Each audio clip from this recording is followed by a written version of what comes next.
Probably my favorite quote of all One Young Worlds to date was when Christine O'Krent, who was the first ever female news anchor in France, said, the world will have true equality when a clearly incompetent woman can still get the top job. And I think that sort of summed it up very nicely. But from my perspective, I've been lucky enough to grow up with incredibly strong female role models. At home, my mum, my sister's the smartest person I know.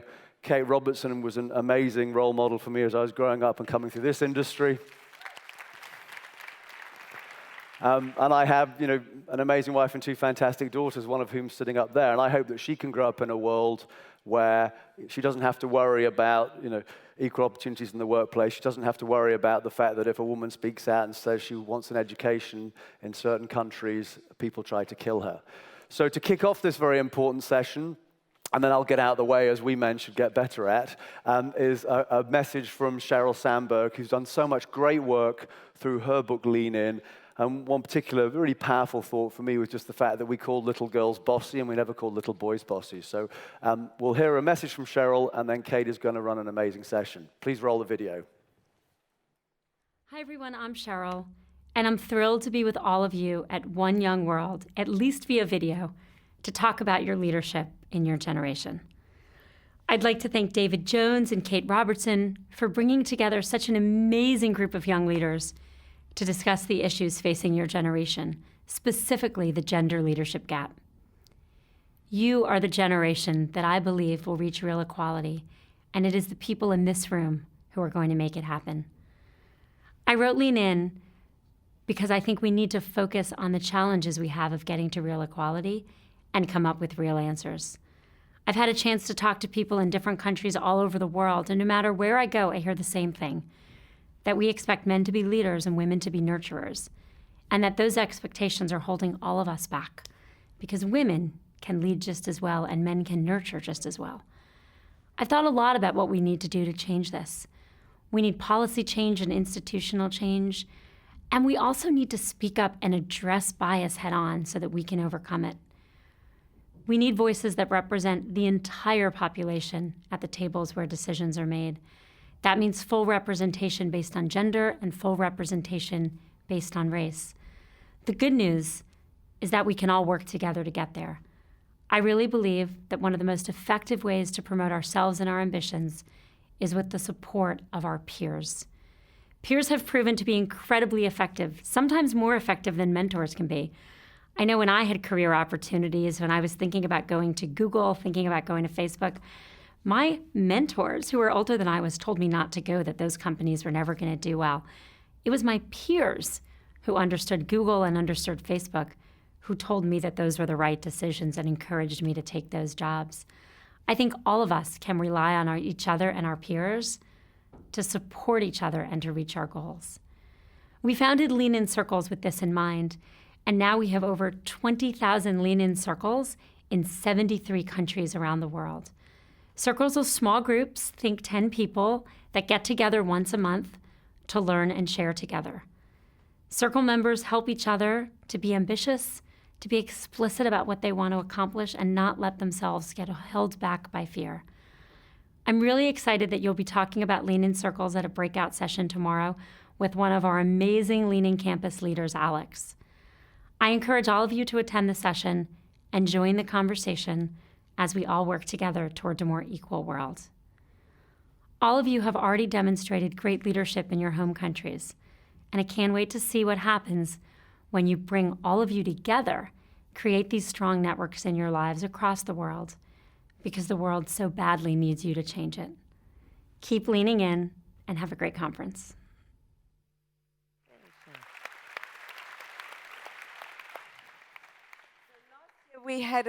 Last year we had a great plenary session on gender equality, and one of the issues that was raised was the lack of female role models because of the way the media portrays women.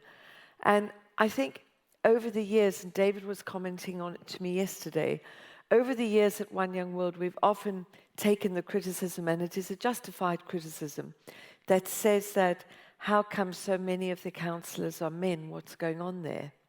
And it's not because we don't have women on the lists, But the reality is, with these very, very big, globally famous people, the list of the women is very short. The list of the boys is quite long, and we'll only ever get some of them. So the women, it goes just ever reducing. But I think that's a generational thing, and I believe, because I have to believe that that is changing. So, you know, this is not all really great. I work in media myself, running a large advertising corporation, as indeed working for David for years, where I was really lucky with David, because David was not at all a discriminatory boss. In fact, the reverse. But in our industry, that is not usual, even though I always think of the advertising industry as being a little bit on the curve. Turns out we absolutely aren't. But I really accept that adverts like these, can we show a couple of these images, or at least one of them? Is there a next one there, or is it just the one? Maybe just the one. Are playing a part in many of the gender issues that we face today. The thing that kills me about those, somebody approved those. That's not only going to be men working in the offices that approved those. And it's not on. It's completely not on. I don't care who you are, what gender you are, or what your sexual persuasion is.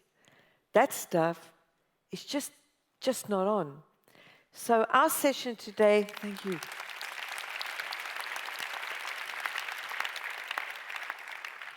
I'm sorry, today I cannot get past the girls from Iraqi Kurdistan telling us about 73 women in a camp violently raped by those people with that black flag, and nobody wants them because they were violently raped. So I didn't sleep last night. Okay, our session is called Bridging the Gender Gap. And we're going to talk about the role media plays in this gender inequality, what women can do it and what men can do about it, because you, the guys, you are powerful. Please welcome to me some serious female role models. The director and human rights activist, Maya Sanbar-Jamo, who's a returning councillor.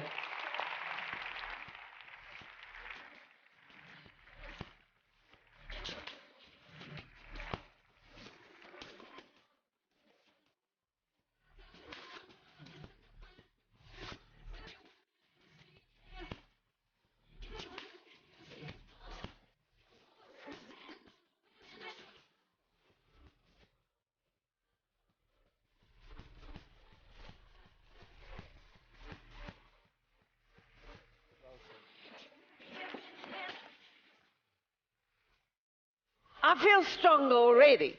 The Chief Legal Officer, our new strategic partner, AB InBev. Please welcome Sabine Chalmers. Sabine.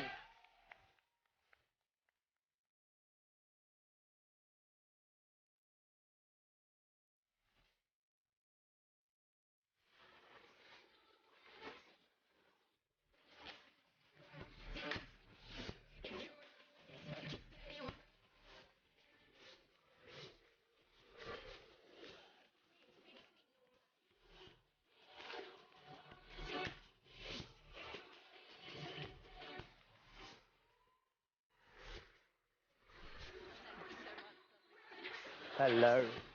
Welcome. And now the terrific CMO of General Electric, who's been tasked with reinventing the light bulb, and she's going to do that, Beth Comstock.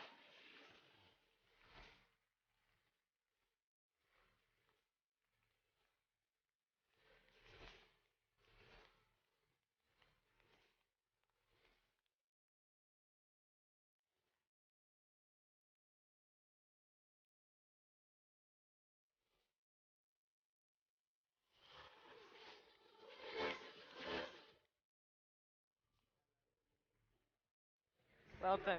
Thank you. And your own YouTube sensation, please welcome back again, Michelle Phan. Woo!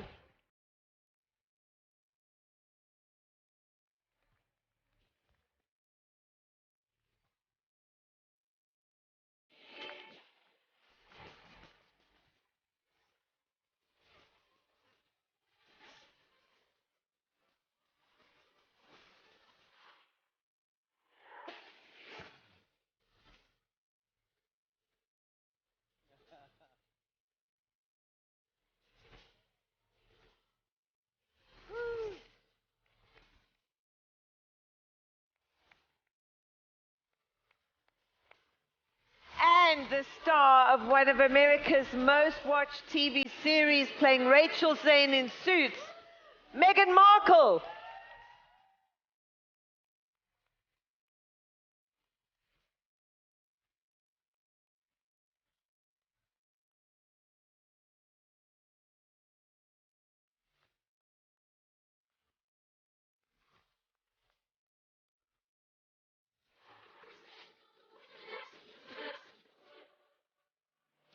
Big cheer. That was such a long walk. Hi, girl. Thank you. Come join us. All right, Maya, you're an award-winning film director. What is going wrong with the way the media is portraying women today? So what's going wrong? Lots of things are going wrong, and some things are going right. But I'll start with the wrong. The first thing I would say is wrong is how women are portrayed in their beauty, constantly referred to as beautiful, and beauty is what makes an actress or someone in the media eye successful. And that's fed through film, but also through the magazines and through media in general. So a woman has this pressure to always look a certain way, and if she doesn't look that certain way, she can be successful to a certain degree, but not to the umph degree. So I'd say that's the first pressure that women face, and that's quite a difficult thing for her to overcome at the current state of things, because people in general, and the audience in general, loves beauty as well. So women have to live up to that expectation, but also come up with other aspects that make her more interesting. One of the things that I found recently is that women are able to come over that. And last week, actually, at the London Film Festival, I was with Reese Witherspoon. She had a new film that's just come out called Wild. And Reese usually has these roles that are very much, the cute blonde, and she has some great entertaining films. But recently, she's been able to become a producer, and she has her own company, and she's doing a lot of more interesting roles. And this film, Wild, which is about a woman walking through the desert, she is on screen most of the time without much makeup or hardly any makeup. And she shows a different side of herself, and she comes across as an amazing actress as well on another level.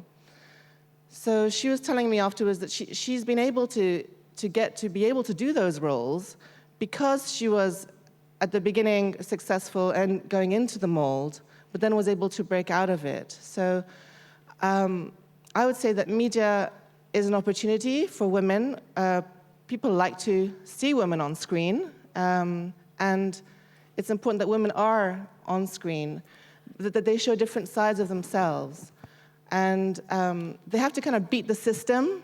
Can I pick you up there with could you give the mic to Meghan there? Sorry, Maya. Meghan, do you think there's a difference in the way women are portrayed between film and television?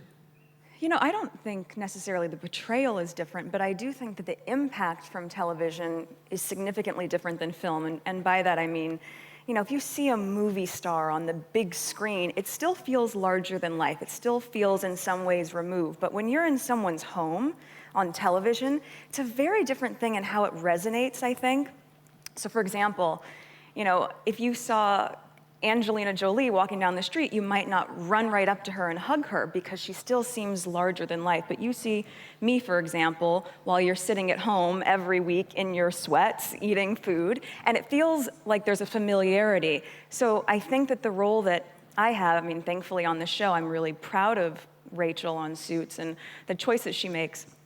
But with that said, I do think that what is in people's houses makes an impact in a different way than in film. Absolutely. And I'll come now to you, Michelle. How do you see that being in the work that you've done is so specific? Mm-hmm. How do you follow on there from what Rachel said there? Well, I think Rachel makes a really good point. Rachel? I'm sorry. I did that thing! I did it! It's okay, it happened to me yesterday. Precisely my point. Because you're in someone's home. They're like, Rachel! I am mortified, mortified. I think Meghan made a really good point that when you see someone on the silver screen, it's big, it's massive, and you know, there is that expectation to look a certain way because, you know, when you have like a 4K camera, you're gonna see her pores, you might see wrinkles, but we should start celebrating that now. Like, I work in the beauty industry, and I always thought, why is it when we're advertising about skincare, we're using a 20-year-old woman, and on the bottom it says, you know, fighting against wrinkles. And I think, why is there a war against wrinkles? Like, we should start embracing it. It's in expression lines. They show how you've lived your life and how happy you are. You know, we should start celebrating that more. Why do we care? You know, I live in Los Angeles, and so it's the city of Botox, I'll tell you. I think I just walk down the street, and sometimes I find that you look at someone's face, and they can't even move. But it's because there's this expectation that you have to look a certain way. And so when you see someone on the silver screen and when they have those wrinkles, I feel like there is that sense of judgment, and that's why I love YouTube so much. It's because YouTube celebrates real people. Because you're seeing it on your screen or mobile, you're watching it, like, again, like in your sweats, or you're at home, and you relate to that person. And that's why when I create my makeup tutorials, I always start with no makeup. So people can see my flaws, they can relate to me, they see I have dark circles, I have blemishes, and I celebrate it because I'm human. You know, it shows that I'm a real person, but I'm gonna show you, if you want to look like an Angelina Jolie on a screen, I'll show you how easy it is to transform into her. To Now that I think both of you representing the enormous corporations that you represent, we all know that we're engaged in some way. The women, our peers, the women we employ, and the way women are presented. How do you see this? First at GE, and then I'll come to you, Sabine. How do you see this in your companies? How do we tackle it? Do you feel you're speaking out enough? I'm sure I don't speak out enough. Surprising, I know. What do you think, Beth? Well, it's a complicated question, and I think for some of us who've been working in business for a while, we would have expected more change than we've seen. But there's a lot of reason to feel great about it. I think you see the rise in companies like mine and probably like yours of very strong women's networks. To what Sheryl said, the need to connect and have role models and peers that you can help one another. I think the active development of women in science and technology in a company like mine, supporting groups like Girls Who Code or doing camps for women to get into science and technology. Companies realize they have to start very early. They can't wait till someone's out of grad school or undergrad. They have to start very early. So I think that's all changing. I guess two thoughts that as you're asking the question, I've spent my whole career in media and corporations, and I'm an innovation junkie. That's what I do. And the one thing I've come to know is true is that diversity breeds innovation. So any business that wants to be innovative really should start with a diversity agenda. And it means men, women, it means global diversity. My company has gotten much more diverse as we've become more global. But I think really it starts with leadership that says, I want to be innovative and I want diverse mind share. I want people who think differently. It's really hard to be a leader and bring people with different mindsets together, but I know that's what happens. And I think in most companies, people tend to hire people they're comfortable with, people they know. So I think that really is at the crux of what takes us to break it apart. And then one last thing I would say, we did an ad recently that caught a lot of attention. It was called My Mom Works at GE, and it was all about women in engineering. And I think what surprised people was it was my mom. And it was a girl talking about my mom does this, and this one simple act of saying there are a lot of women engineers in our company who are very proud of what they do. It just opened people's minds, and I think we have to model more of that. We have to show those stories. It's very important that we have those role models. Absolutely, Sabine. You could bear with me, and what I would do is probably, I was listening to the earlier part of the conversation in terms of the media and role models and then companies. I mean, I have a 14-year-old daughter who's very impacted by what she sees in the media, and I know it's impacting her self-image, her views of her choices in life, etc. And I find that what I really do try to do as a mom in particular is to highlight the role models that are real. And for me, the biggest role model in my life has been my grandmother. I'm the product of a mixed race. My dad's German, mum's Indian. And I constantly tell my daughter that my grandmother, during her time, she married for love, she married outside her religion, she married a man of color. She was ostracized for all those things. She was left a widow with 4 very young children, and she ran her own business. And she's been a huge impact on me. And I often tell Natasha, I say, look, you know, that's what's real, right? She always bucked convention. That's what's real. That's what you should focus on in life. And if I convert that to what I see in the company that I work in now, where my grandmother in her generation could never have imagined that I would be sitting on a stage like this with such a diverse, connected, tolerant group of people, talking about diversity not just of, you know, gender, but of nationalities and all sorts of other things. And for me, I think that's the progress that companies need to build on with their employees and to continue to promote and support role models, you know, and that's the start. Yeah, definitely, definitely. As I said, I'm just so very concerned about what we were listening to yesterday. And I was just talking to Janina Kugel backstage about the news that we had last week from Professor Stephen Davis, who's an Australian, who's been working in Nigeria to try to free the Chibok girls. And it's an attempt that it wasn't botched, but the Boko Haram chaps pulled out. And 4 of the girls who did jump off and managed to escape were found to have been raped every day in their captivity. And as I say, I'm so appalled by the story about the Yazidis yesterday. I was just trying to think this morning how we, the 6 of us, I would be honored, but also all the women here, but also all of the guys. How can we reach out, make a statement, and get on with helping this? Because I'm moved by these young girls trying to care for these women. It's such a desperate situation, and I'm so conscious that David and my role here is not to lead, that it's up to all of you to lead, but you're here as counselors to lead. Anybody, any ideas? What can we do? How can we help? How do we raise awareness of this? How do we scream out, this is just wrong? Maya. I'm not sure, is my mic down? Yeah. My mic is down, sorry. Here we go. Sorry. We scream out by, first of all, pinpointing the problems. So putting a name on it, putting a tag on it, and saying, this is not right. And then going and using media, using social media, but also my area is through film. So I use film because in a film you can get through emotion, and you can create characters that people can identify to. So through a story, you can make people understand a point of view, the multifaceted levels of a problem, and make them bridge that gap. Because on the evening news, you just get clips of things that happen. You get, oh, these people were raped, and it's almost something that you've become immune to. You don't really understand what that really means. Yeah. Just that word, rape. Definitely. And through film, when you can sit with someone for an hour, you can understand what that does to someone, what that does to a woman to go through something like that. So it's through telling stories, stories through writing, through filming, through gathering testimonies, and painting a story and showing what's really happening in the world. And it's up to the women and up to the support group around them to help them do that.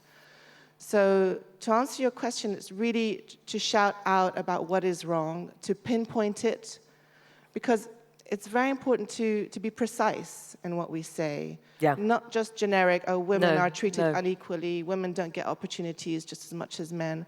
It's very important to show how that can affect a single individual, because people identify to each other. Yeah. We all want to identify to other people. People need other people to exist. Yeah. I only know that I exist because you're looking at me as I'm speaking.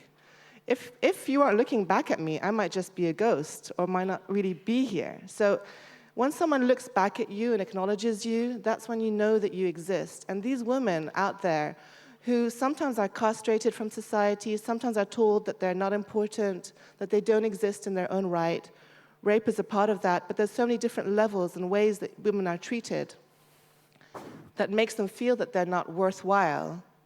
Just acknowledging them and giving them a voice, and that's why I make documentaries just as much as I make feature films. It's very important.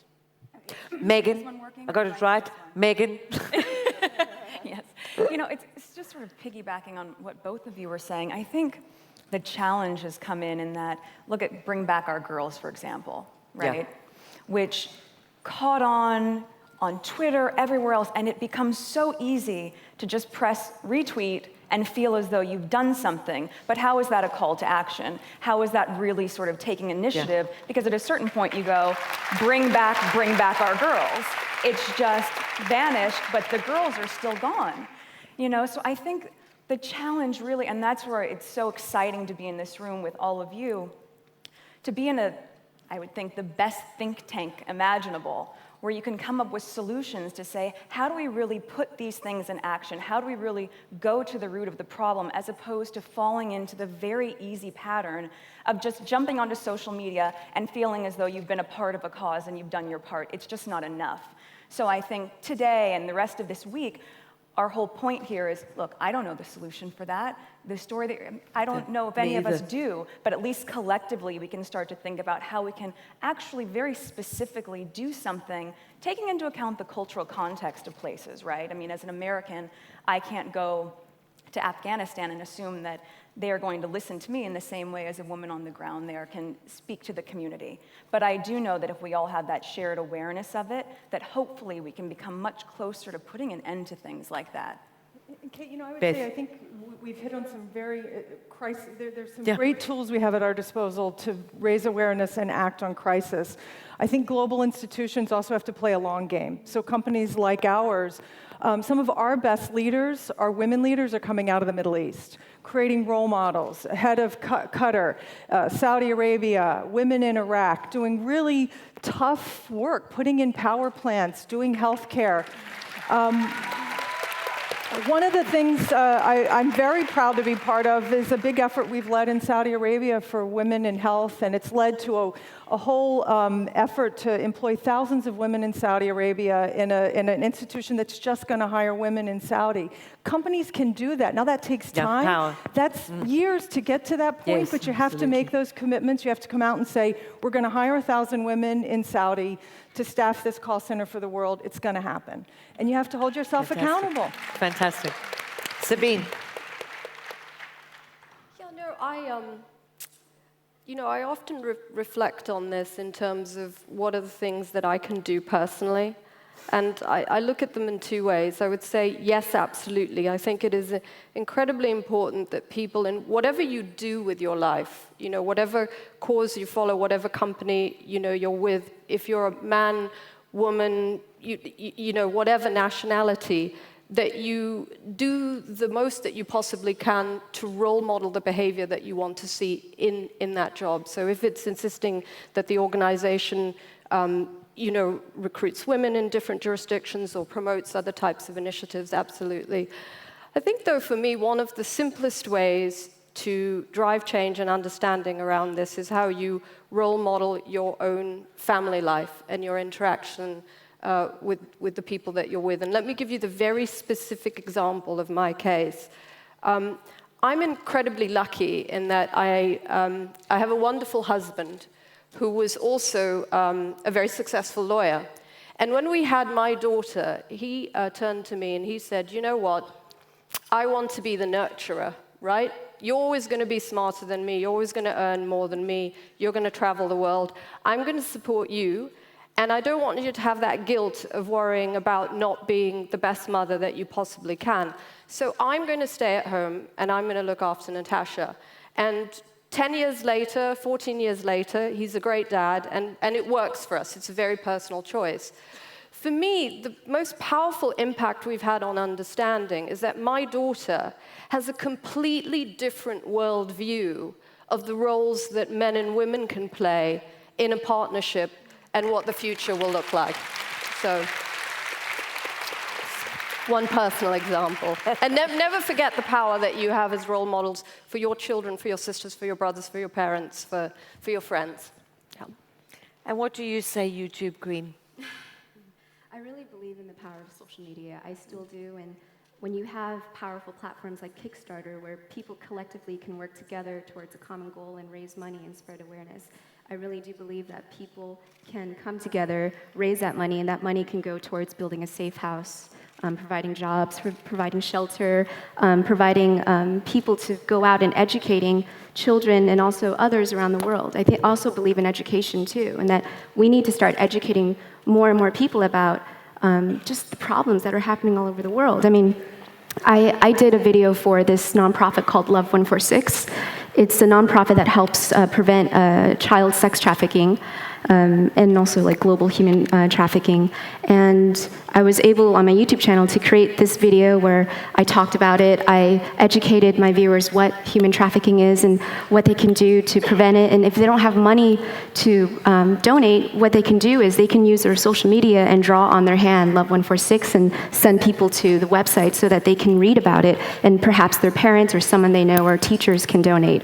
And I think within a day we had over like 10,000 submissions of girls on social media writing Love 146, and they've never seen such a surge of traffic ever. And so I do believe in the power of social media, and people can really do more positive things with it. Can I go to you one last question, because this is just, actually we've got more time than that, but this is just such a strong, great panel.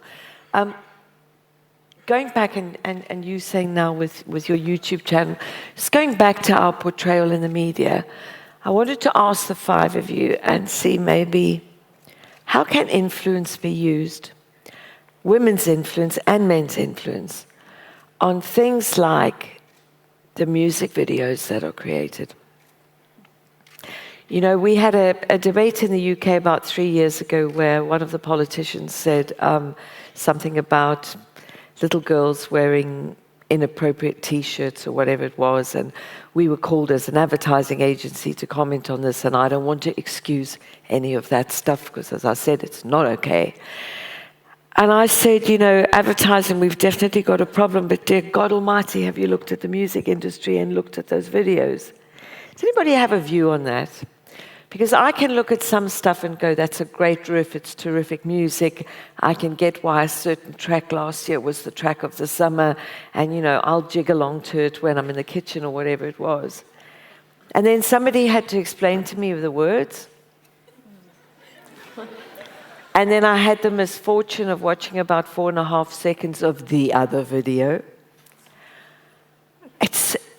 It's just so bad, it's so desperate, and I don't know what to do without sounding like an old fart. What do we do? Well, Meghan? I think there are a couple pieces of it. Look, at a certain point, that will always exist, but I don't think it needs to exist to the same degree. The best example I can use, because I can't speak to music videos, is that, look, for the show, for example, this season, every script seemed to begin with, Rachel enters wearing a towel. And I said, nope, not doing it anymore. Not doing it. And I called the creator. I was like, it's just gratuitous. We get it. You've already seen it once. So I think at a certain point, you feel empowered enough to just say no, right? And I think it's a challenging thing to do if you don't know your worth and your value, but for women to speak up. Look, as an auditioning actress years ago, you're so hungry for work, of course you're willing to do things like that. So I think a lot of these women who are in the music videos, that's still exciting for them. What we need to shift in their minds is that they have higher value than that, and they don't need to be doing that, you know? So I think for me, speaking up and being able to say, I'm not going to do that anymore, has been a big shift for me personally. But it starts with that, and it also starts with the men, you know, across the board, everything that we're talking about, a lot of the decision makers here are the men. You need the men to stand up and empower women. You know, I was in New York a few weeks ago at the UN, and we were talking about this group of male CEOs in Australia who have made a pact now and said, whenever they're invited to speak at a conference, they will not attend unless 4 female CEOs are also invited to come and speak, because their voice is just as valuable. But it's like, without those men taking that initiative, isn't that incredible? You need men to try to affect that change, because at the end of the day, I think what scares people is this idea of female empowerment is somehow threatening. No, it's not. You empower the women, you're empowering the community. the world. Yeah. Absolutely. Absolutely. Maya? Yeah, picking up on that, I think you're empowering your sister, your mother, it's your community, it's people that are close to you. So as men, you are doing that. For me, I think what you can do about it, my background before film was in law. So law, you can do things legally to put restrictions on what is allowed and what is not allowed, just as it has been done already for advertising to children and advertising about food. So there are restrictions that have been put in place to not harm the viewers. Because people do watch things and they don't realize, because after law I did advertising as well for a few years. Don't we all? And in advertising, I used to head up advertising for HSBC, but I was really very much in the whole advertising world, which is really all about getting a message across. It doesn't matter really ethically what's taking place. It's important that the message is memorable. Just make it memorable. So whatever is most memorable, just get it out there. Even if you get punished later, you get a fine, it's all right. And I think that's up to the audience as well to react. And people do respond to audience reactions, and the people, which is you out there and all of your friends and communities, you can all access thousands of people just through your own networks. Responding to something, writing about it actually makes a difference. And when I was doing one of my first jobs at the BBC, we did something about the Middle East, and it was about Palestine and Israel, and there were a few things that came up where there was so much reaction from the public about what we had said about Israel, and actually what we had said about Palestine from different groups. And the BBC really took it into account, and then they put someone to monitor what is being said about this particular issue. So I would say it's a two-level response. One is legal, so lobby your MPs, try to get laws written and responding to what you're saying. And as a people, reacting to things and knowing what's right and wrong within yourself, because sometimes you accept these things. You know, these music videos that you jiggy to. Yeah. You see it so often, you think it's fine. And it's re-questioning it, resetting those boundaries is important. Spina? Yeah, again, fortunately, I'd love to be in the media or that sort of world. But I think the way I try to look at it is that in any situation like that, where a decision has to be made as to whether something is appropriate or is role modeling in the right sort of way, I try to remind myself, first of all, I ask myself, and then the people I'm interacting with, this thing that we've created, one, does it make you proud? Does it make us proud? And secondly, how would you feel if that was your daughter in that ad, or your son in that ad? And I think very often to personalize it in that way has an enormous impact. Yeah. Absolutely. Beth? I'd say being an old fart has some advantages. To what you said earlier, I think we've been around a while. We have to use our confidence, long-earned confidence, our network, our access to speak out and say, I have a voice, I have to do that. And I think no matter your age or where you are in your career, it's up to us to flood the zone. We've never had more opportunity with digital media and digital technology to speak out, to find others who share a point of view. And then to what Sabina said, I think just making yourself accountable. You can't be responsible for what other people do, but you can certainly be responsible for what you do. I try to spend a lot of time mentoring and then being mentored. I mean, there's a lot to be learned from putting yourself in other situations and understanding what people are thinking about and trying to understand where things are going. So I think there's a lot of opportunity and access that we all have. Absolutely. Well, I mean, in this day and age, especially now we're living in a digital age, we can't control what people make, but we can control what we watch. I don't watch any of those music videos because I choose not to. I go online and I watch other music videos that are empowering.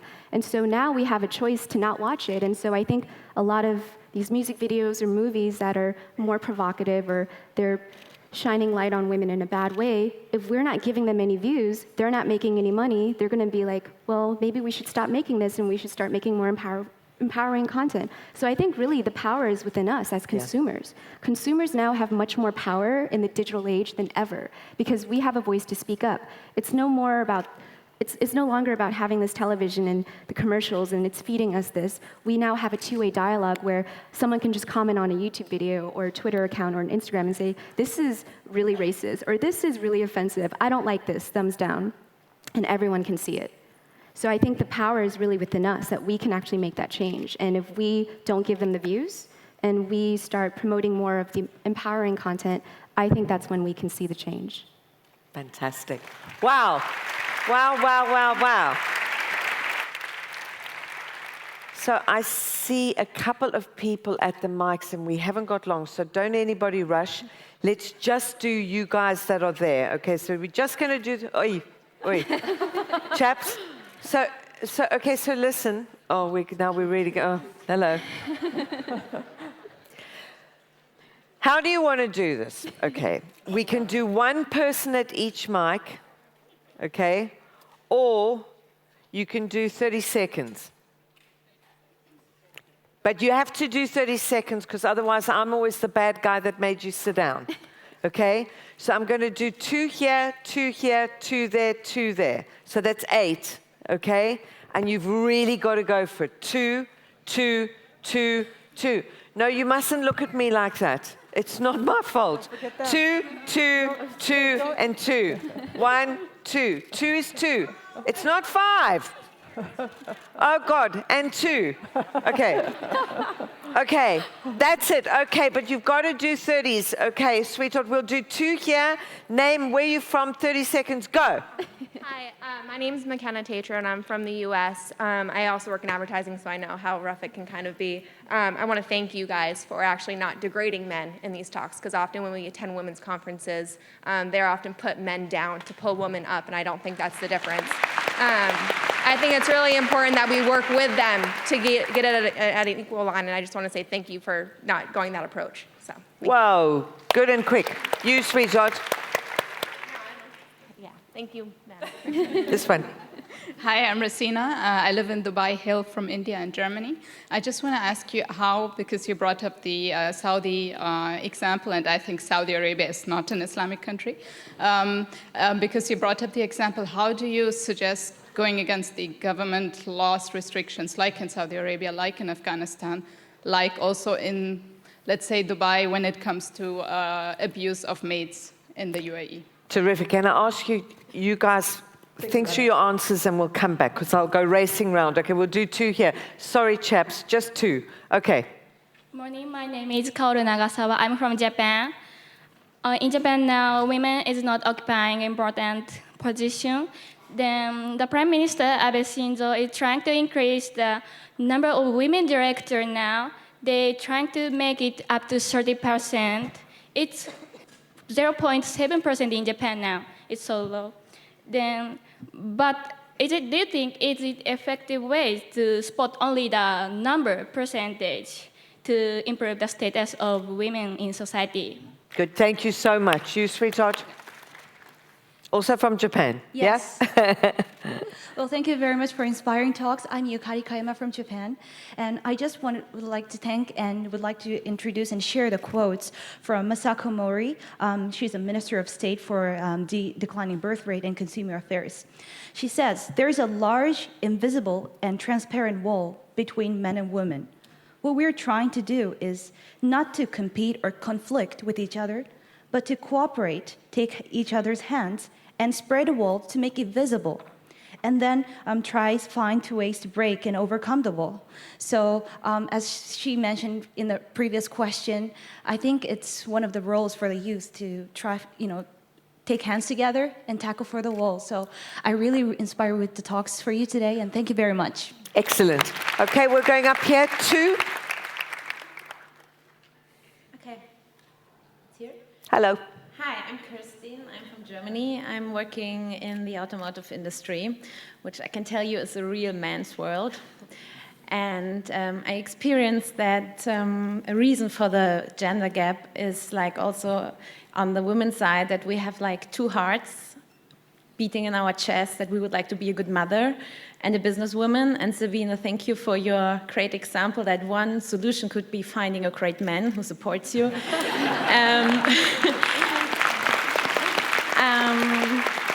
I wonder, you're a wonderful businesswoman. Do you have any other best practice we can take home and we can share with also the managers sitting here?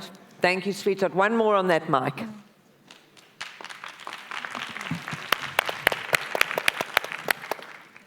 Well, thank you so much. My name is Sylvain. I'm from Rwanda. I'm from a country where 64... you are fantastic. This guy, you are just great. Thank you so much. I'm from a country where 64% of parliamentary and cabinet are women. With that high percentage, but with that high percentage, we are still experiencing women's lack of human rights, such as access to affordable sanitary pads, just because of the national policies. So I would like to ask my question to Maya: can we use media to actually motivate the women policymakers to change the policies towards this?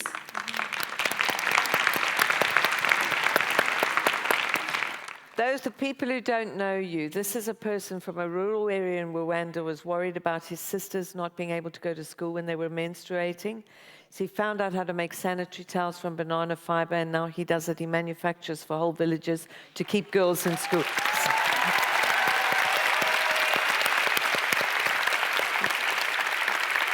When we've got men leaders like you, everything will be fixed. You're one of my heroes. We're over here, two of you. Good morning. My name is Srinath. I'm from India. I'm a corporate lawyer. Before I pose the question, it's great just to see all of you women leaders here. I've been working in the corporate sector for the last 3 years, and all my bosses have been women, and the kind of decisions that they have taken in no time at all. I'll be proud to admit those women had more balls than any man I had ever worked with. So, kudos to woman power. But our question is, recently I was interviewing a girl who is 2 years junior to me for the position of a legal counsel. And I work in Mumbai. When I was conducting her interview, she was fabulous. She was extremely talented. And when I asked her, the last question was that this position is for Mumbai, is for Delhi, not for Mumbai. She said my mother would have apprehensions of me sending or working in Delhi because the law and order situation in Delhi is really bad right now. And unfortunately, we had to choose another man for that job who was inferior to her in that specific interview because her role model didn't really allow her to work in Delhi. Got it. Thank you. Kind of situation? Thank you, sweetheart. Next one, last one, and then we'll come back to the panel. Yeah, good morning. I'm Nishant Savio from GE and from India. And I'd like to use my 30 seconds to ask the entire One Young World community to commend the youngest Nobel Prize winner for peace, Malala from Pakistan, because what she did and what she does is so inspiring, and that's the true example. It's a true example of unity. A winner from India, a winner from Pakistan. We can put our differences aside and actually work towards a common cause, which is education, and education for women, and spread awareness for a positive cause. So respect. Thank you so much. Thank you. I'm coming back to the panel. 1 minute each, and we're away.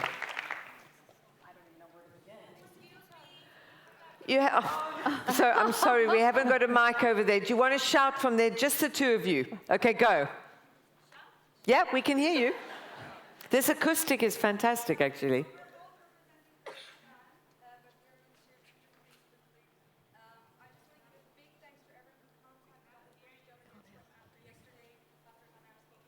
Can you project just a little bit so they can hear you over here? Got to borrow that one.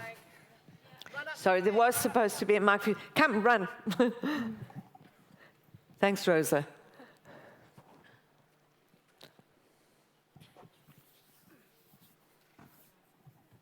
Thank Thank you.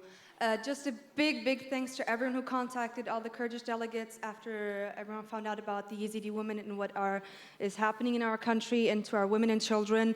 I'm just 20 years old and just recently landed financing for my upcoming documentary, which I will be doing about these women. I'm going back to Kurdistan next week, so I'm just wondering if there's anyone here who's working within media and journalism who's interested in collaborating and coming down with me or volunteering, because I will be at the refugee camps as well. Please contact me. I will be outside the forum after lunch. Good girl, fantastic. That's the stuff. One more, last one, guys. Last one? Yeah, I'm the last one. Yes. Okay. As you all know... I'm sorry. It's okay. It's really important to talk about this because, as you all know, IS is threatening us all, the whole world, especially in our area. I'm Kurdish. I'm from Kurdistan. My name is Rouge. And we Kurds fight a lot. We do everything to fight against ISIS. And there is a special force in Kobani, and ISIS is so afraid of them. They are terrified. And guess who they are? They are women. They are only women. They are called the Kurdish freedom fighters. And they're like you all. They're daughters, they're sisters, they're mothers, and they became leaders. And there's a girl. It's not working. Oh, this. There's a girl. There's a story about this girl. Her name is Jaylan. She is 19 years old. Yeah, okay. She was 19 years old, and her village was threatened by IS. She protected it, and she had only one bullet left when they came, and it was hopeless for her. So she used that bullet for herself, because she thought, I will use it for myself, and I will not let them threaten me, kill me, rape me, or misuse me. I will rather die. Thank you, sweetheart. If you all think I'm a girl, because I'm a girl, I cannot do it. No, you can do everything. Think of these women, and just remember, because you are a girl, because you're a woman, you can do it. Thank you. Let's have a big cheer for our brave delegates from Kurdistan. All of you. All of you. All of you. Thank you so much. I'm coming to the panel now for closing remarks because we really are in trouble now. We're going to start losing councillors. My name is Alma. I'm from the United Arab Emirates. I'm very happy to be here. You're not being quick. So how do I promote ideas of gender equality in my country, where the government itself empowers women? We have women as ministers, ambassadors, and CEOs in companies. But the community itself, there's a large number of people that reject gender equality. So how do I do that? Thank you, sweetheart. Thank you so much for giving me a chance. Thank you. Thank you. Brave girl. Guys, 1 minute each. Really got to run. Okay, I can start. 1 minute, really 1 minute. 1 minute quick. I would say, in answer to your question, in the media portray different role models, different images of men and women. It's not just only about the women, it's about the men also having the opportunity to be different themselves. And I'll quickly say one thing about how the brain works in men and women, because a friend of mine just made a documentary about it.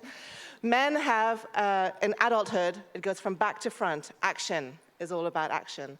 And women have, when they do these tests, have this kind of multifaceted juggling facility in their brains.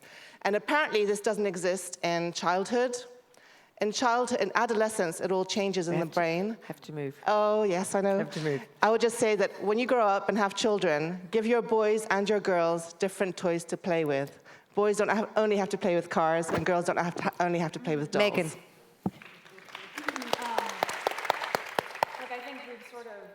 Talked about this with having a partner who's going to support you, a husband who will take on a contrary stereotypical gender role, having that basis at your family. Look, for me, when I was 11 years old, I saw this commercial that said, it was for Ivory dishwashing liquid, women all over America are fighting greasy pots and pans, and the boys in my class were like, yeah, that's where women belong, in the kitchen.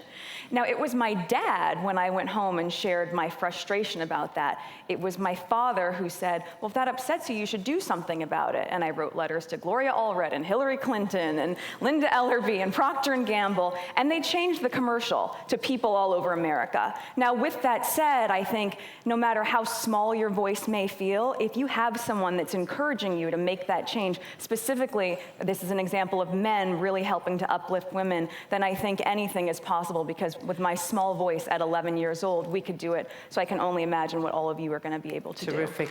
Michelle, you. Quickly answer about Japan. I think I was reading an article about they're saying how 80% of executive roles are filled by men. And the reason why is because women, when they get pregnant and they have an executive role in Japan, 90% of the time they often have to quit or leave their job because they want to stay home to take care of their children, because there's no daycares. And so maybe we can empower the government to provide more daycares to help out with women. That'd be amazing. And also, just to answer all the questions, because I think there is a common singularity, it's really the power of educating. Educating and sitting down and communicating with people, talking to your friends, your fathers, the brothers, and getting everyone together and really just talking and communicating and educating each other and asking the question, why? Why is there this gender equality? And maybe it's because in today's society, you know, they have this expectation to bring home the bread. We're living in the 21st century. We don't have to do this anymore. People can work together. Women and men can work together in harmony and bring balance back to society. Sabine. I'm going to touch just briefly on the topic of quotas, because I saw that arising in a number of different questions. I would just say that in terms of quotas, I think most women that you ask don't agree with quotas, because I think the last thing any of us would want to feel is that we were successful or we were chosen for the positions that we were in because we were ticking a box that was part of a quota, right? So I think that's probably the general. It is very much also my personal view on quotas.